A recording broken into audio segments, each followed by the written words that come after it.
दोस्तों चैनल पे आप सभी लोगों का बहुत बहुत स्वागत है। हम लोग आज पॉलिटिकल ज्योग्राफी की एक बहुत ही इम्पोर्टेंट थ्योरी देखेंगे, निकोलस जॉन स्पाइकमैन की रिमलैंड थ्योरी। बहुत ही इम्पोर्टेंट है और इजी थ्योरी है अगर हम इसको कंपेयर करें मैकेंडर के हर्टलैंड से, क्योंकि हर्टलैंड के ही विरोध में या उसके अगेंस्ट ये थ्योरी आई थी।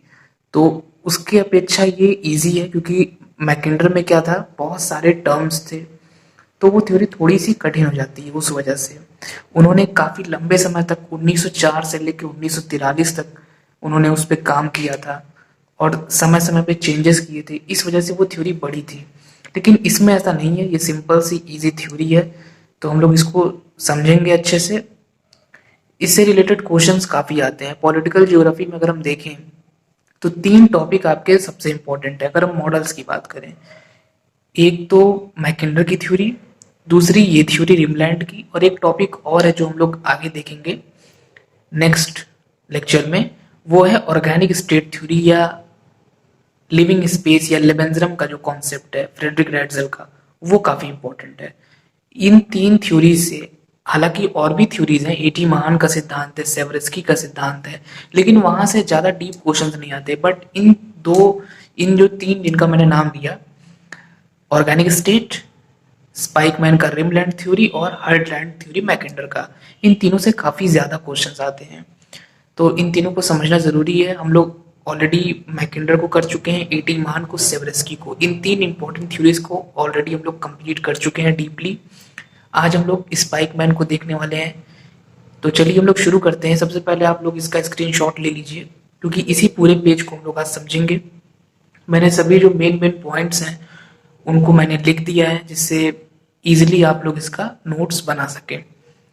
तो स्टार्टिंग करते हैं हम लोग। सबसे पहले अगर हम स्टार्टिंग से देखें तो 1893 जो निकोलस जॉन स्पाइकमैन थे, इनका जन्म 1893 में नीदरलैंड में हुआ था, एम्स्टर्डम में।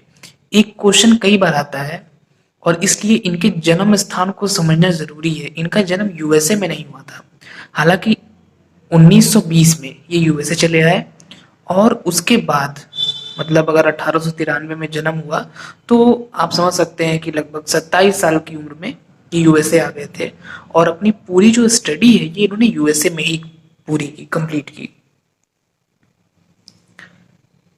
ग्रेजुएशन, पोस्ट ग्रेजुएशन, उसके बाद पीएचडी, सारी जितनी भी इनकी पढ़ाई थी हायर लेवल की, वो सारी इनकी यूएस में ही हुई, कैलिफोर्निया यूनिवर्सिटी में। बहुत ही फेमस यूनिवर्सिटी है कैलिफोर्निया यूनिवर्सिटी। वहां से इन्होंने अपनी पूरी स्टडी कंप्लीट की, ग्रेजुएशन से लेके पीएचडी तक। तो ये क्वेश्चन कई बार आता है कि कौन सा विद्वान है जिसके विचार यूएसए की जियो पॉलिटिक्स, जियो स्ट्रेटेजी में अपना महत्वपूर्ण स्थान रखते थे अपने समय में। तो काफी स्टूडेंट कंफ्यूज हो जाते हैं, क्योंकि सेवरस्की जो थे वो तो यूएसए से रिलेटेड थे, वो भी, हालांकि वो भी रशियन थे। बाद में उन्होंने, हम लोगों ने पढ़ा था थ्योरी में कि 1918 में वो जब फर्स्ट वर्ल्ड वॉर हुआ 1914 से 18 के बीच में, तो सेवरस्की रूस की तरफ से लड़ाई भी लड़े, लेकिन 1918 में फिर वो बाद में चले आए यूएसए, और फिर 1927 में वो यूएसए की नागरिकता उनको मिल गई।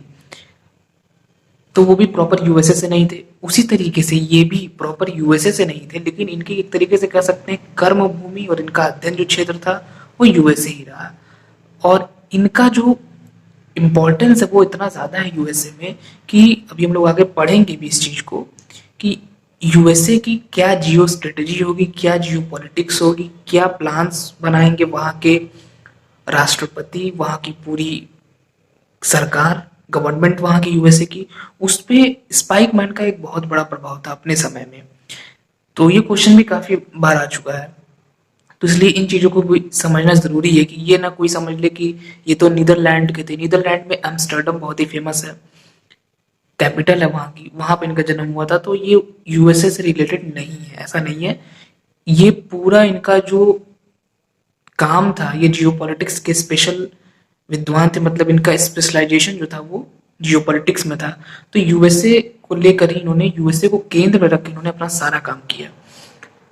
1935 में, अभी तक हम लोग इनकी स्टडी को देख रहे थे, 1935 में ये जो येल यूनिवर्सिटी, एक फेमस यूनिवर्सिटी है, अभी भी काफी इंडेक्स निकालती रहती है यूनिवर्सिटी। कभी हम लोग पढ़ेंगे जब वो जो हम लोग का एक इम्पोर्टेंट टॉपिक है जैसे अर्बन फ्लड या इन्वायरमेंट, तो उन सब टॉपिक से रिलेटेड भी काफ़ी ज़्यादा रिसर्चेस यहाँ पे होते हैं, अक्सर न्यूज़ में आता रहता है। तो 1935 में येल यूनिवर्सिटी जो कि यूएस में ही है, वहाँ पे ये इंस्टीट्यूट ऑफ इंटरनेशनल स्टडीज, अंतर्राष्ट्रीय अध्ययन का वहाँ पे जो संस्थान था उसमें ही डायरेक्टर बन गए, डायरेक्टर की पोस्ट पे पहुंच गए। और 1944 में इनकी सबसे फेमस बुक आती है द जियोग्राफी ऑफ पीस। ये ईयर बहुत ही ज़्यादा इम्पोर्टेंट है क्योंकि ये ईयर 2020 के एग्ज़ाम में पूछा गया था और इसमें अक्सर स्टूडेंट्स कंफ्यूज रहते हैं कि द जियोग्राफी ऑफ पीस में और round word and meaning of peace में। तो यहाँ पे कंफ्यूज बिल्कुल भी नहीं होना है। The round word and meaning of peace 1943 में मैकिंडर ने लिखी थी।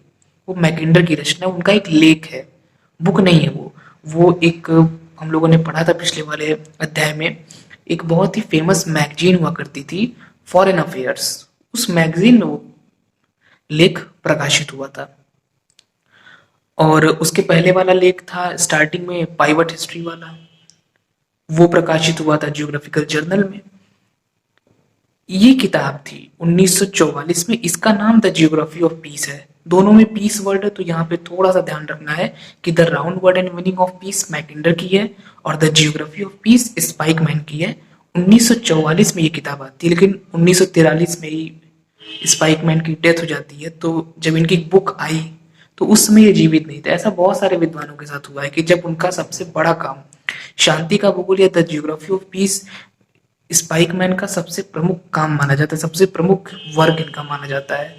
इसी तरीके से पेंक पेंक को आप सभी लोगों ने पढ़ा होगा, उनका मॉर्फोलॉजिकल एनालिसिस या मॉर्फोलॉजिकल जो उनका सिस्टम था पूरा, तो उसमें भी यही चीज़ थी कि 1924 में वो मॉडल आया, उसके पहले उनकी डेथ हो गई थी। बाद में उनके फादर अल्बर्ट पेंक ने और उनके कुछ फ्रेंड्स ने मिलकर उसको पब्लिश करवाया था। तो सेम यही चीज़ यहाँ पर भी हुई थी कि 1943 में इनकी डेथ हो जाती है और 1944 में ये बुक आती है। ईयर आपको ध्यान रखना है, और इस ईयर में भी कहीं कहीं कंफ्यूजन है, कुछ लोग 43 भी बताते हैं क्योंकि ये क्वेश्चन इस बार आया था तो और काफ़ी इसमें विवाद था, कुछ लोग कुछ बता रहे थे। लेकिन ये आपके सामने ओरिजिनल इसका पेज है। अब मुझे नहीं लगता कि अब इस ओरिजिनल पेज को देखने के बाद किसी को डाउट इसमें होना चाहिए, क्योंकि ये ओरिजिनल पेज है, जो ओरिजिनल बुक लिखी गई है 1944 आप देख रहे हैं लिखा हुआ। बहुत सारी बुक में 1944 आपको मिलेगा, कहीं कहीं 43 मिल सकता है, तो उसको नहीं मानना है और 44 ही सही है। इसके बाद जियो पॉलिटिक्स का नाम आता है। जो स्पाइकमैन महोदय थे, इनका जो पूरा कह सकते हैं जीवन था वो जियो पॉलिटिक्स के प्रति ही समर्पित था। सारा काम इन्होंने जियो पॉलिटिक्स की फील्ड में किया। तो इन्होंने जियो पॉलिटिक्स की एक बहुत अच्छी डिफिनेशन दी है, इसको आप नोट कर सकते हैं, कहीं पर यूज कर सकते हैं। यह है कि जो जियो पॉलिटिक्स है, किसी भी देश की सुरक्षा नीति को भौगोलिक कारकों के संदर्भ में जब हम उसको नियोजित करते हैं, उसी को भू राजनीति कहते हैं। हालांकि ये डिफिनेशन बहुत सही नहीं है, इन्होंने अपने हिसाब से बताई है कि इन्होंने सुरक्षा नीति को ज़्यादा जोर दिया, सुरक्षा नीति पर ज़्यादा जोर दिया है। लेकिन अगर हम लोग इस डिफिनेशन को थोड़ा सा मॉडिफाई कर दें तो हम लोग ये कह सकते हैं कि जो भू राजनीति है, किसी भी अगर दो देश हैं, सिंपल सी बात, अगर हम लोग आम बोलचाल की भाषा में भू राजनीति को समझें कि जियो पॉलिटिक्स होती क्या है, तो जो भी दो देशों के बीच की जो पॉलिटिक्स है, दो देशों के बीच का जो राजनीति है, जो अंतर्राष्ट्रीय संबंध है, अगर दो देशों के बीच की राजनीति की हम बात करेंगे, अंतर्राष्ट्रीय संबंधों की बात करेंगे, तो ऑलरेडी उसमें नेशनल सिक्योरिटी भी आ जाता है। तो दो देशों के बीच की राजनीति, अंतर्राष्ट्रीय संबंध, सुरक्षा, ये सभी चीजें जब जियोग्राफिकल फैक्टर से प्रभावित होती हैं तो उसी को कहते हैं जियो पॉलिटिक्स। जब जियोग्राफी अपना रोल प्ले करती है पॉलिटिक्स में, that is called Jio politics. और अगर हम ध्यान से देखें तो हर जगह जियोग्राफी रोल प्ले करती ही करती है, शायद ही कोई ऐसा स्थान हो जहाँ पे जियोग्राफी अपना रोल ना प्ले करती हो। क्योंकि आप जानते हैं कि जो भी एरिया आज पूरे विश्व में चर्चा में है, चाहे अफगानिस्तान का एरिया, अफगानिस्तान क्यों इतना फेमस था, क्यों वो इतना मुद्दा बना रहा, उसका रीजन है उसकी लोकेशन। यूएसएसआर जब था तब, उसके बाद रशिया उस पर कब्जा करना चाहता था, उसको अपने प्रभाव में लेना चाहता था। आज आप देख रहे हैं वहां पे यूएसए का काफी इन्फ्लुएंस रहा, आज तालिबान का कब्जा है, अभी भी चीन वहां पे बगराम एयर बेस पे अपना इन्फ्लुएंस लगातार बढ़ाता जा रहा है। तो अफगानिस्तान की लोकेशन ऐसी है कि वो उसको इतना महत्व देते हैं लोग। पश्चिमी एशिया वहां पे ऑयल है, इसलिए उसका इतना इम्पोर्टेंस है। पश्चिमी द्वीप समूह क्यों इतना इम्पोर्टेंट नहीं है? बहुत सारे ऐसे एरियाज हैं पूरे वर्ल्ड में जो उतने इम्पोर्टेंट नहीं है। तो जहाँ की भी पॉलिटिक्स है, जियोग्राफी उसको गवर्न करती है, किसी भी एरिया की पॉलिटिक्स को। अगर वो एरिया रिच है रिसोर्सेज में, मिनरल्स में, वहाँ की टोपोग्राफी कुछ ऐसी है, हर चीज, क्योंकि जियोग्राफी अगर हम वर्ड बोल दिए तो उसमें बहुत सारे एस्पेक्ट शामिल हो जाते हैं और पूरी की पूरी जो पॉलिटिक्स है वो उसी से गवर्न होती है। तो ये हो गई जियोपॉलिटिक्स, सिंपल डिफिनेशन है, इजीली आप इसको समझ सकते हैं। तो जियोपॉलिटिक्स पे पूरा जो काम था वो स्पाइकमैन का था। तो ये तो बातें हो गई, हम लोग अभी स्पाइकमैन की थ्योरी को स्टार्ट नहीं की है, हम लोग अब स्पाइकमैन को बस समझ रहे थे थोड़ा सा। लेकिन अब हम लोग आ जाते हैं मेन थ्योरी पे। देखिए स्पाइकमैन महोदय ने जो रिमलैंड थ्योरी आई स्पाइकमैन की, उसके पहले हर्टलैंड थ्योरी ऑलरेडी आ चुकी थी।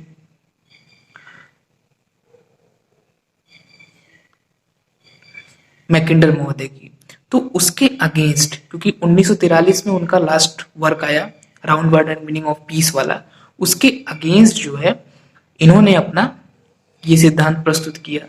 ये ऐसा मानते थे कि जो हार्टलैंड एरिया है, ऐसा मानना था स्पाइकमैन महोदय का कि ये हार्टलैंड एरिया उतना अच्छा नहीं है जितना कि आपने पढ़ा होगा। यहाँ मैंने छोटा सा मॉडल बना दिया है और ऑलरेडी आप लोग पढ़े ही हैं इस सिद्धांत को पिछले वाले लेक्चर में, तो जान ही रहे हैं। इनका ये मानना था स्पाइकमैन महोदय का कि जो हार्टलैंड एरिया को इतना ज्यादा इंपॉर्टेंट माना मैकिंडर ने, वो चीज सही नहीं है, उतना महत्वपूर्ण वो है नहीं। और ये चीज सच्चाई भी है कि मैकिंडर क्या कहते थे। मैकिंडर ने ये जो पिंक कलर से आपको दिख रहा है हार्टलैंड एरिया, इसको इतना ज्यादा महत्व दिया। लेकिन सच्चाई ये है कि हार्टलैंड एरिया में जो ये रीजन है, बहुत बड़ा रीजन तो इसका साइबेरिया रीजन है, और वो रीजन वहाँ टेम्परेचर बहुत कम रहता है। अभी भी आप देखेंगे तो रूस की बहुत कम पॉपुलेशन यहाँ निवास करती है, तापमान यहाँ माइनस में काफी समय तक रहता है और बर्फ जमी रहती है। तो यहाँ पे ना एग्रीकल्चर हो पाएगा सही से, ना यहाँ पे बहुत माइनिंग हो पाएगी, कोई भी चीज यहाँ पे उतना ज्यादा किसी भी चीज का प्रोडक्शन, ये सब चीजें नहीं हो पाएंगी। और अगर ये चीजें नहीं होंगी, औद्योगिकरण इस क्षेत्र में नहीं होगा, तो यहाँ पे सेटलमेंट नहीं होगा, पॉपुलेशन निवास नहीं करेगी। तो ये एरिया कहाँ से इंपॉर्टेंट रहा? बिल्कुल इंपॉर्टेंट नहीं है। और इनका ये मानना था कि मैकिंडर ने इस हार्टलैंड की जो बात की है ये उतना अच्छा नहीं है, बल्कि हार्टलैंड में ही अगर हम देखें तो हार्टलैंड के पश्चिम का जो एरिया है ये थोड़ा बेहतर है, ये इनका मानना था। और ये सही भी है। अगर हम देखें आज के समय में, इधर यूराल माउंटेन है, इधर पश्चिम का जो एरिया, क्योंकि अगर हम देखेंगे तो जैसे सेंट पीटर्सबर्ग है, मॉस्को है, जो ये बहुत इंपॉर्टेंट सिटीज हैं, ये आपको इधर ही मिलेंगे क्योंकि यहाँ स्थितियां थोड़ी बेहतर हैं अगर हम कंपेयर करें इस एरिया से। इधर तो बहुत ही एक्सट्रीम लो टेम्परेचर होता है। तो ये आलोचना करते हैं स्पाइकमैन इस हार्टलैंड एरिया की, और वो क्या कहते हैं उसके आगे कि इस हार्टलैंड एरिया के बजाय जो ये एरिया है रिमलैंड, रिमलैंड क्या होता है? रिम मतलब परिमंडल, परि मतलब इसके चारों ओर। जैसे हम लोग जब पर्यावरण को डिफाइन करते हैं तो परि धन आवरण, मतलब हमारे चारों ओर का आवरण, दैट इज कॉल्ड इन्वायरमेंट। वही चीज है कि परिमंडल, इस हार्टलैंड के चारों ओर का मंडल यही है परिमंडल। तो इस हार्टलैंड के इधर इधर जो एरिया है यही है आपका रिमलैंड या परिमंडल। और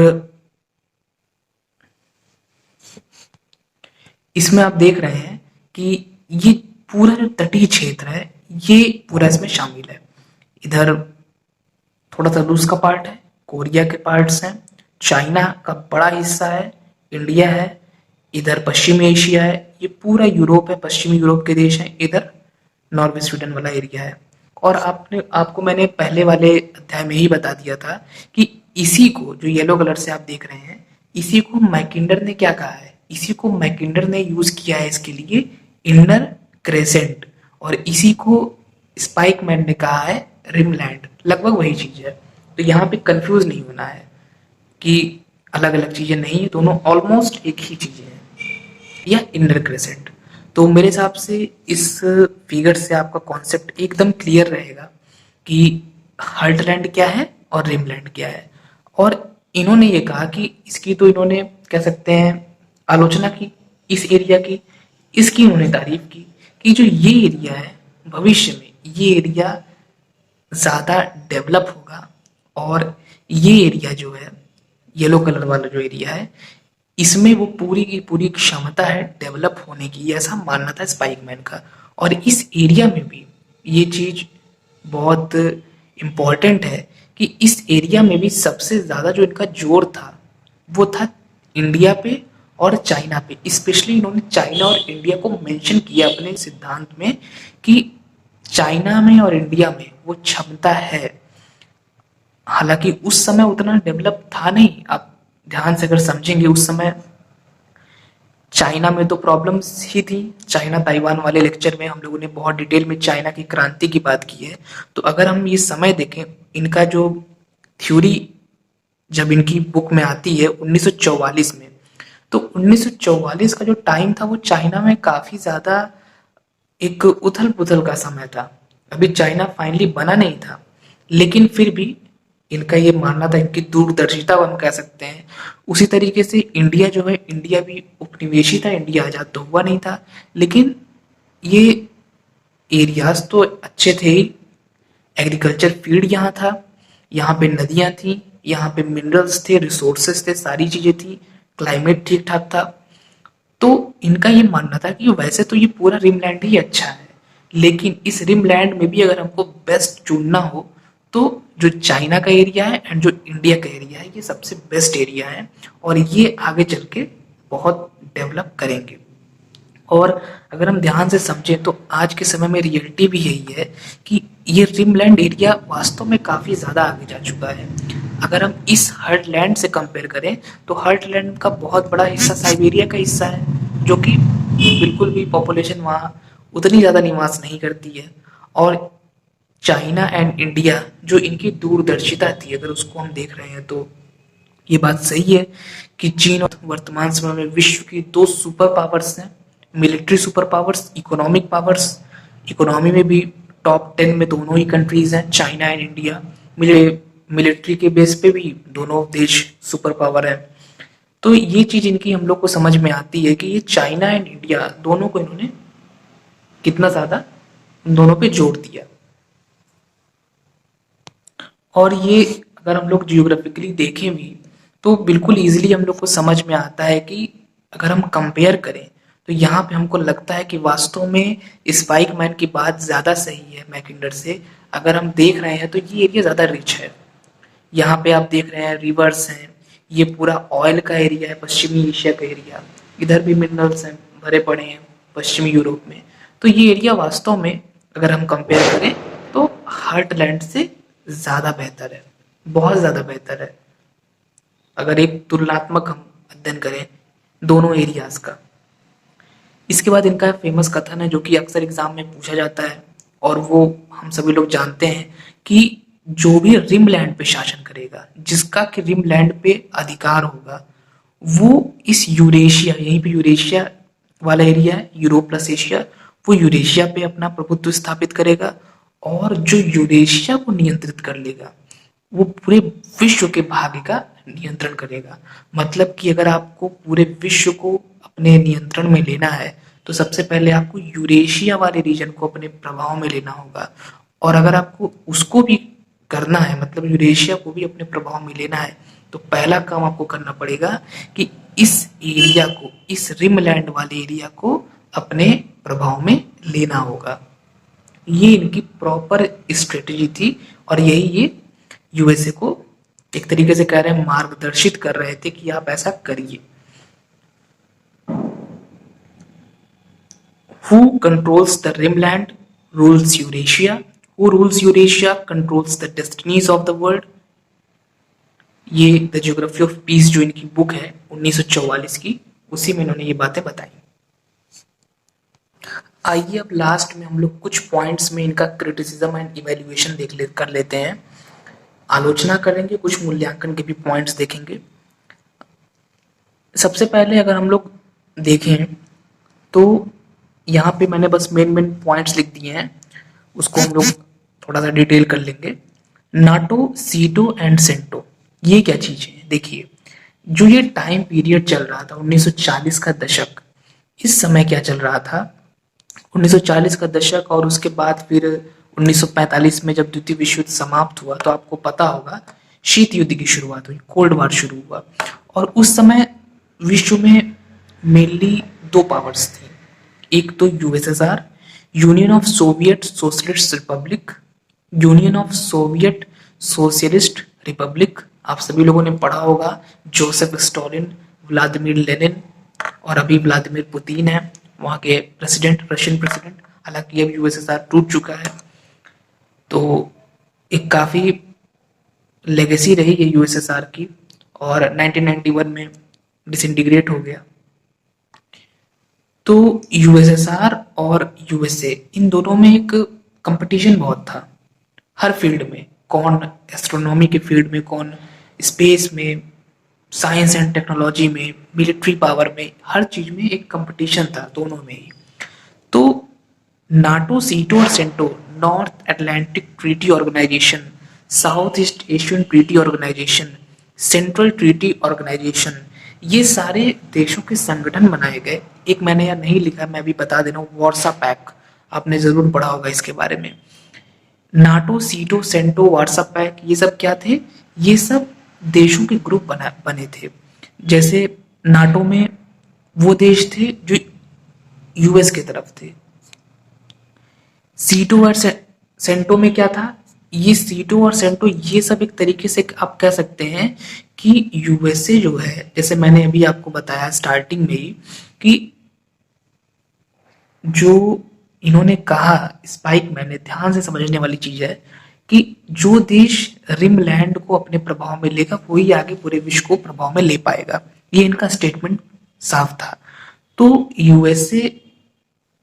यूएसएसआर के प्रभाव को रोकने के लिए अलग अलग ग्रुप्स बना रहा था, जैसे कि नाटो, सीटो, सेंटो, ये सब अलग अलग देशों के ग्रुप थे। कभी हम लोग इस पे अलग से बात कर लेंगे, नहीं तो ये चैप्टर काफी बड़ा हो जाएगा और आपको इसके बारे में आंसर में बहुत लिखना नहीं, क्योंकि आपको ऑलरेडी इतनी लंबी थ्योरी लिखनी है। तो नाटो, सीटो, सेंटो, ये सब अलग अलग देशों के ग्रुप थे। और ये ग्रुप्स क्यों बने थे? ये ग्रुप्स इसलिए बने थे जिससे यूएसएसआर के बढ़ते प्रभाव को रोक सके, साम्यवाद के बढ़ते प्रभाव को रोक सके, क्योंकि उसमें एकदम कंपटीशन था। जैसे बहुत सारे देश यूएसएसआर के प्रभाव में आ रहे थे, चाइना, कोरिया, वियतनाम, इसीलिए तो कोरियन वॉर हुआ, वियतनाम वॉर हुआ, क्यूबा में क्यूबा रिवॉल्यूशन हुआ।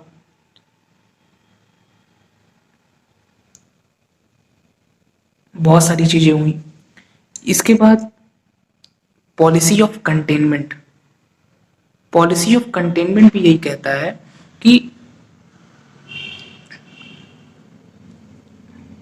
किस तरीके से हम जो यूएसएसआर का बढ़ता प्रभाव है उसको हम कैसे कम कर सकते हैं, कैसे रोक सकते हैं, घेरेबंदी कैसे उसकी कर सकते हैं। ये सब यूएसए का एक प्रकार का कह सकते हैं प्लान था यूएसएसआर के बढ़ते प्रभाव को रोकने का। और बहुत ज़्यादा कॉन्फ्लिक्ट्स हुए इसी की वजह से, कोरियन वॉर, वियतनाम वॉर, ये सब चल रही थी, क्यूबा में क्रांति हुई। तो ये सब क्रांतियां, ये सब वॉर क्यों हो रहे थे? ये सब चीजें इसीलिए हो रही थी कि कंपटीशन था कि कौन ज्यादा देशों पे, ज्यादा एरियाज पे अपना अधिकार कर सकता है, यूएसएसआर में और यूएसए में। और ये जो सिद्धांत आया, ऐसा भी विद्वान मानते हैं कि कम्युनिज्म को रोकने के लिए ये विचारधारा आई स्पाइकमैन की, और ये सही भी है, ये हमको लग भी रहा है, हम पढ़ रहे हैं इसको। तो ये हार्टलैंड के विरोध में थी, ये चीज हम लोगों ने समझ ली। अगर हम ये देखें, नॉट पॉसिबल टू कंबाइन, मतलब कि इनका ये मानना था कि कोई एक शक्ति रिमलैंड पे कब्जा कर लेगी, प्रभुत्व स्थापित कर लेगी, लेकिन ये संभव ही नहीं है। अलग अलग उनका संस्कृति या रहन सहन है, इस्लामिक भी हैं, उसी में चाइनीज़ हैं, उसी में इंडिया भी है, वेस्ट यूरोप है, तो बिल्कुल अलग अलग कल्चर है, एक हो ही नहीं सकते। तो ये प्रॉब्लम है इनकी थ्योरी में कि ये बहुत इंपॉर्टेंट पॉइंट है। और ये एरिया भी उतना सेफ नहीं है कि ये एरिया इतना इंपॉर्टेंट है हार्टलैंड की तरह, जैसे उन्होंने इसको बहुत सेफ मान लिया था, वैसे क्या इस क्षेत्र पे आक्रमण नहीं हो सकते हैं? बिल्कुल हो सकते हैं, हार्टलैंड इन पे आक्रमण कर सकता है। तो इस पॉइंट को इन्होंने कहीं कहा ही नहीं है। ये पॉइंट इंपॉर्टेंट है कि इन्होंने इसको काफ़ी सेफ मान लिया है, लेकिन वास्तविकता ये है कि आज के समय में इतना डेवलपमेंट हो चुका है युद्ध के क्षेत्र में कि अब तो कोई भी एरिया सेफ रहा ही नहीं।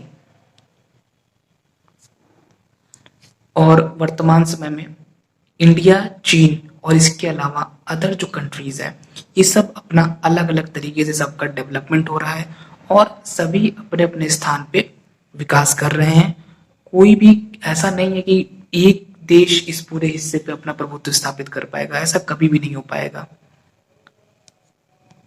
ये एरिया बहुत ही ज़्यादा इम्पोर्टेंट है, ऑयल का के लिए बहुत इंपॉर्टेंट है, मिनरल्स के लिए इंपॉर्टेंट है, कृषि के लिए इंपॉर्टेंट है, हर चीज़ के लिए इंपॉर्टेंट है। तो दोस्तों, ये रही स्पाइकमैन की रिमलैंड थ्योरी। हम लोगों ने बहुत अच्छे से कम समय में इसको कंप्लीट कर लिया। तो नेक्स्ट हम लोग किसी और इम्पोर्टेंट चैप्टर को देखेंगे। फिलहाल इस अध्याय में इतना ही। Thank you friends.